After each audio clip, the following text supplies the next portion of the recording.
Réponse de Poutine à l'OTAN il y a quelques minutes. Si certains ont encore l'intention de se confronter à nous sur le plan militaire, eh bien qu'ils essayent. La Russie a souvent montré comment elle répond aux menaces. Et nous savons assurer la sécurité de nos citoyens et la structure de notre État. Nous réagissons vite. Il ne faut pas nous provoquer, car finalement, cela pourrait se terminer mal pour le provocateur. Pas inutile d'attendre une exception. Il n'en aura pas. Notre histoire a montré que nous ne pouvons pas nous permettre d'être faibles parce que cela peut créer l'illusion de croire qu'on peut régler ça par la force face à la Russie. Qu'ils gardent ça à l'esprit. Les autorités européennes continuent leur crise d'hystérie. Ils voient la menace russe carrément à leur seuil. Qu'est-ce qu'ils ont dans la tête? Ou alors ils sont totalement incompétents s'ils y croient vraiment, puisque c'est impossible d'y croire. Ou alors ils sont malhonnêtes. Vladimir Poutine déclare que si l'OTAN, les pays européens, choisissent d'attaquer la Russie, ils découvriront comment la première puissance nucléaire mondiale répond aux menaces. Il ne ménagera pas ses efforts comme il le fait en Ukraine. Il n'y aura pas de demi-mesure pour eux. Pour assurer l'existence de la Russie, il déploiera tout le matériel nécessaire, y compris les armes jamais mises à l'épreuve sur le champ de bataille pour neutraliser la menace. Il prévient que si l'Europe se militarise pour attaquer un jour la Russie, il traitera cette ambition avec la plus grande détermination. Poutine rassure son peuple. Personne ne peut intimider ni menacer la Russie. Les Européens font du bruit et profèrent des menaces au lieu de se concentrer sur leur sécurité. Leurs dirigeants masquent leur échec, mais s'ils ont le courage d'agir contre la Russie aujourd'hui ou demain, qu'ils passent aux actes. Car la Russie est prête et plus que jamais prête. Et moi je dis que depuis 3 ans, l'Europe affirme que la Russie a perdu la guerre. Elle est affaiblie, qu'elle se bat avec des moyens dérisoires, que son économie est moribonde et qu'elle aurait perdu 1 million d'hommes. Si tel était vraiment le cas, pourquoi exiger aujourd'hui un cessez-le-feu? Quand l'Occident a attaqué la Libye, l'Irak ou l'Afghanistan, il n'a pas freiné ses opérations. Donc, si la Russie est si faible, alors armez l'Ukraine et confrontez-la puisque, dit-on, elle ne serait plus en capacité de se défendre. Cessez de parler de paix et montrez ce dont vous êtes capable. Quittez les commentaires, les plateaux de TV. Allez-y en Ukraine. Tout le monde veut voir la puissance européenne. Tout le monde veut voir quelque chose. Sinon, mesdames et messieurs, poursuivez votre propagande et attendez la capitulation de l'Ukraine.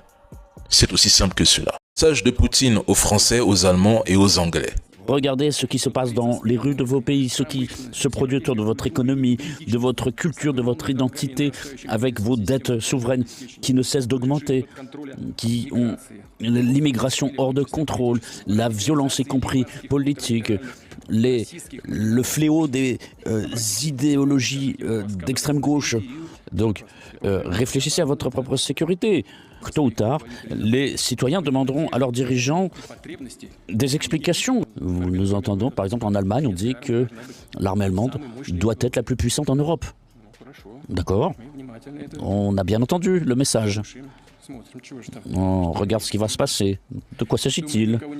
Cette minorité qui est l'Europe, qui continue à attiser ce conflit et qui, aujourd'hui, n'a pas d'autre objectif que de poursuivre ce conflit. Vladimir Poutine déclare « Regardez ce qui se passe chez vous. Votre économie vacille, votre culture et votre identité sont malmenées. La dette souveraine explose, l'immigration est hors de contrôle et la violence, y compris politique, se développe. Ajoutez à cela la montée des idéologies d'extrême gauche. Occupez-vous d'abord de la sécurité de vos propres nations au lieu de brandir la Russie comme l'ennemi absolu du peuple européen. Tôt ou tard, vos citoyens vous demanderont des comptes. Vrai ou faux? Parce que les faits sont visibles et têtus.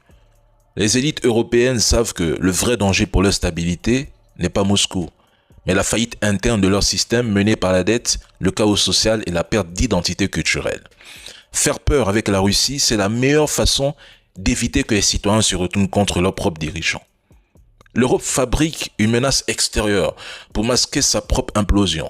Donc, logiquement, ils n'ont aucun intérêt à arrêter la guerre en Ukraine. Elle est même devenue leur bouclier politique et économique. Donc, tant qu'elle dure, ils détournent la colère populaire. Économiquement, arrêter la guerre serait une catastrophe pour les gouvernements européens parce que cela mettrait en lumière le pillage, la dépendance et la destruction de leur économie. Ils font tout pour que l'Ukraine ne capitule pas.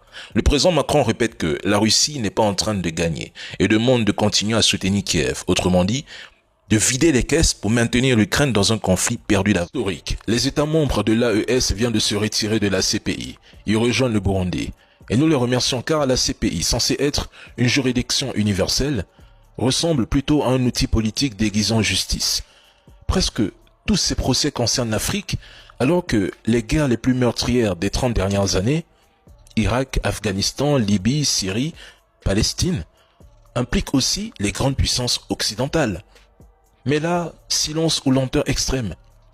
Les pays africains qui échappent à l'orbite occidentale, Soudan de Béchir, Côte d'Ivoire de Laurent Gbagbo, Kenya de Kenyatta, etc., la liste est longue, ont vite vu leurs dirigeants traîner devant la CPI.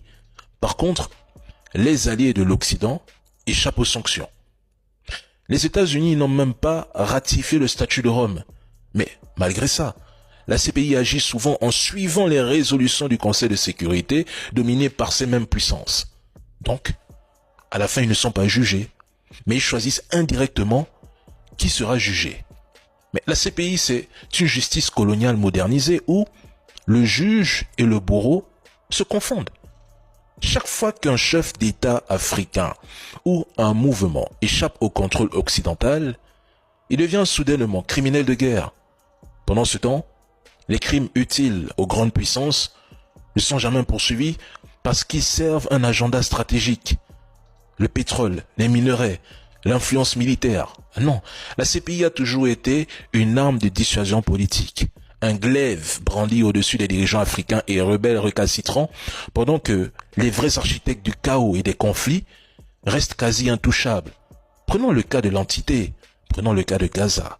C'est simple comme bonjour. Pour rappel, Trump annonce des sanctions contre l'ensemble de la cour cette semaine. Est-ce logique?